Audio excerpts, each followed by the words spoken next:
Hi guys, it's Ashlyn. I am so sorry for this like super awkward angle, um, but this had the best lighting in my room, and it's sunny out today, so I figured I'd open my window and try and get some natural light because I know that all my videos have awful lighting because my dorm room is just so dark.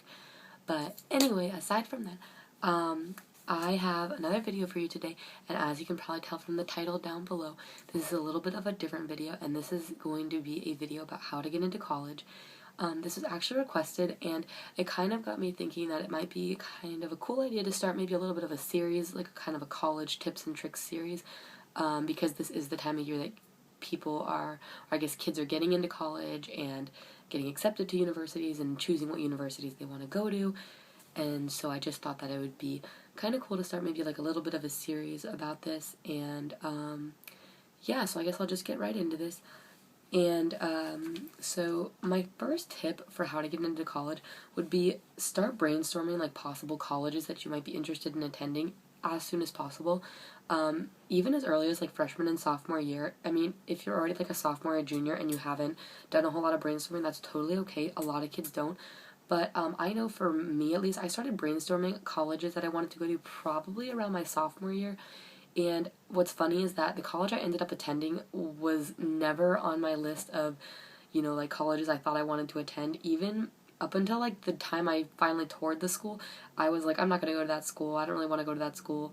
But yeah, I think that it's kind of how it works out a lot of the time. You kind of end up in places that you wouldn't ever really expect yourself to be, but it's like it's like the most, or I guess it's like the best place for you.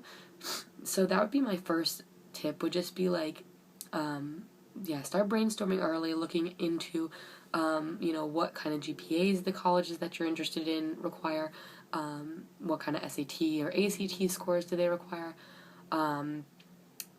do they like to see solely academic success, or would they rather see a mix of, like a well-rounded student who was, strong in academics and strong maybe in an extracurricular activity?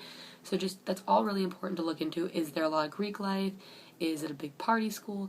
Those are just all really important things to look into and just to start considering early on, and also just considering like, do you want to go away for college, or do you want to stay within a couple hours, or even in your hometown and you want to live at home. It just depends on the person. So that's my number one tip, is just brainstorm early. My second tip would be do your best academically. Of course, college is all about academics. You get judged by colleges based on how well you did your GPA, your SAT scores, your ACT scores, all that good stuff. That's all how you get judged. So just do your best academically. And when I say do your best, I don't mean like you have to get straight A's. I didn't get straight A's, but I tried my best, And for instance, there's certain subjects that everyone's going to be bad at. For me, it's math and science and foreign languages. Those are like the three that are like really hard for me. And math and science I do okay in, but foreign languages always was so hard for me. Yeah, so foreign languages is always so hard for me. And for me, like a C in a foreign language was like a good grade. Like if I could get a C in Spanish 3, I was like happy with that because it meant I passed. C was for college and Spanish 3. And of course I couldn't think about that. Like I couldn't think that way with every class because I'd be like a straight C student. And not that that's a bad thing, but just for me, I knew I could do better. So yeah, just try your best. Like my parents knew that a C for me was my best in Spanish, and that's the best I could do. And so that's what I did. I just did my best, and I wasn't a straight A student. I didn't have a 4.0 all 4 years, but I tried, and that was the most important thing. So, second most important tip is just do your best you can academically. 3 is get involved in extracurricular activities. Most colleges would prefer to see a student that was involved in extracurricular activities and did well academically, than just a student who got like 4.0 or higher, and was like in all these, AP classes. Like that's great and all, but like they want to see someone who's going to get involved in the campus and who's going to, be I guess give something to the campus besides just academics. And so, I would say get involved, whether that means that you want to, join a bunch of different clubs every year, or if you want to stick with maybe like one club that you're really passionate about or one sport that you're really passionate about. All colleges look for different things. Some would rather see a student stick with one activity, one or two activities, I guess, all 4 years and show consistency, and others would rather see someone that's well-rounded. And it just really depends on the university, and so just do whatever makes you happy. You don't feel like you have to stick with one sport all 4 years because you're not going to get into college otherwise, or that you have to do spread yourself so thin that you can't, enjoy high school. Like, just do whatever makes you happy, do what you enjoy, and find something that you're really passionate about and just get involved. My next tip would be talk to your peers, teachers, and counselors. I am a first-generation college student. No one in my family has ever gone to college. My parents didn't go, cousins, aunts, and uncles. No one really went to college, at least not a 4-year college in my family. And so when it came to applying to college, I knew I wanted to go to a 4-year college. I just wasn't exactly sure how. And so what I did was I just talked to as many people as I could, got opinions from my friends, who were applying or who were already in college, talked to, teachers, academic counselors, and like college counselors on campus, just anyone I could talk to. And I also had my parents talk to people. My parents had friends whose kids had been to college, and I just had them talk to them, and my parents would do a little bit of research on the side, just, if they could, to help me kind of figure out what I needed to do. And sometimes they would talk to my teachers and my academic counselors, and it just was really helpful just to talk to people, because I feel like if I hadn't talked to people, I would have never known even how to get started in the college process, or like, the application process, let alone how to, actually get to college. I just don't think I would have been able to do it without people. And so I cannot stress that enough. Just talk to people. Like, the squeaky wheel gets the oil, as my dad always says, and it's the truth. Even if you feel like you're bugging people, you're really not. You're not going to get answers unless you try and you ask, and you get help for yourself. So you need to really just talk to as many people as you can, get as much advice as you can, and it'll just make the entire process so much easier. Next is prepare and take your SATs and ACTs.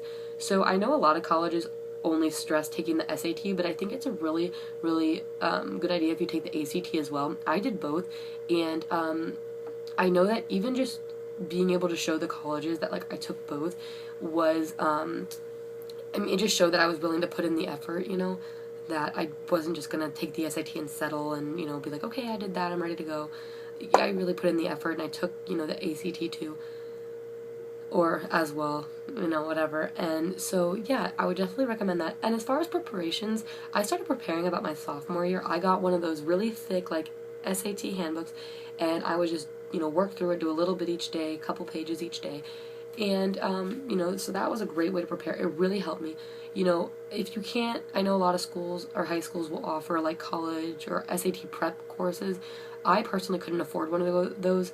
I would just pretty much do as much as I could to get tips from my friends and from my teachers. And so if you aren't able to get into one of those college prep courses, just do the same thing. Just talk to your teachers, talk to your friends who've taken it, maybe look up online some tips, maybe watch videos online, just anything you can do to just practice, and, and then just continue to practice in your handbook. I promise those handbooks are expensive, but they're so worth it. Even if you go to the used bookstore or something like that and get like a used one, that's totally fine too. The SAT does not change that much each year. So, just really just prepare, and, that way when you go in your senior or junior or senior year and take your SATs or ACTs, you're just really well prepared, and you can hopefully do really, really well. And my last tip, and probably what I find, like, it's cliche, but I think it really is important, is just to have fun and try your best. College is important, but I guess high school is all about getting to college, but high school is also about having fun. You're still young, you're still a kid, and I think it's just important to enjoy yourself. Don't spread yourself so thin to the point where you hate high school and you are, completely burnt out, because that will happen if you, make yourself involved in too many, if you get involved in, like, 10 clubs, and you're playing 3 sports every year, and, you're trying to get 4.0 in every class, and you're taking a bunch of AP and honors classes. Like, you're just going to stress yourself out. You're not going to have fun. You're just going to have no time for yourself, and that's definitely not something I recommend. Some kids can do that, and it's just, that works for them. They can just go all the time, and they never have, an issue. But for me, I know, like, I needed my downtime. I needed time to just hang out with friends, rest, watch TV, just do things like that. Like, that was really important for me. So that's one of the things I would, definitely recommend. Just have fun, relax, and just do your best. Don't push yourself to do, you know, don't push yourself to the point where you're so burned out by the time you get to college that you don't even want to be there. Because college is supposed to be fun too. It's supposed to be something you want to do and not just something that you feel like you have to do because everyone else is going to college or because, you're never going to get a good job otherwise. It is important to go to college. I would recommend everyone to go to college. But of course, don't stress yourself out about it. And an important thing to remember is, like, you don't have to go to a four-year college right off the bat. You can go to a junior college, go to a community college, and just start out there, get your associate's degree for 2 years, and then move on. And for a lot of kids, that's a really great option. I know for me, I never really considered that because I just felt that if I didn't get right into a four-year college, I would never finish. But there's definitely days when I'm like, I wonder if I could have probably, gotten through community college and then transferred into a bigger college. There's pros and cons to both sides. But I would say if you feel like you're not ready to go to a four-year college, don't feel like you're pressured to go. That's super, super important. If you're not ready to live away from home, to commit to being a full-time student all the time, to really feel like you're an adult, then a four-year college might not be right for you at the moment. And there's nothing wrong with just, going through community college first, giving yourself a couple extra years to mature and grow, and then, going. So, just take that in consideration and, just overall just have a good time. Don't try not to stress yourself out throughout high school because it's really not worth it. And you're going to get through, high school and your college application processes and look back and you're going to just say, wow, I stressed out about so many things that I really didn't need to stress out about because they worked themselves out. And that's the truth. So, yeah, those are my just couple quick tips and tricks about how to get into college. I hope they were helpful for you guys. And, yeah, I'm really thinking about starting a little bit of a series with this. Maybe things like, some stuff about maybe like a video about, choosing exactly what college you're going to end up going to.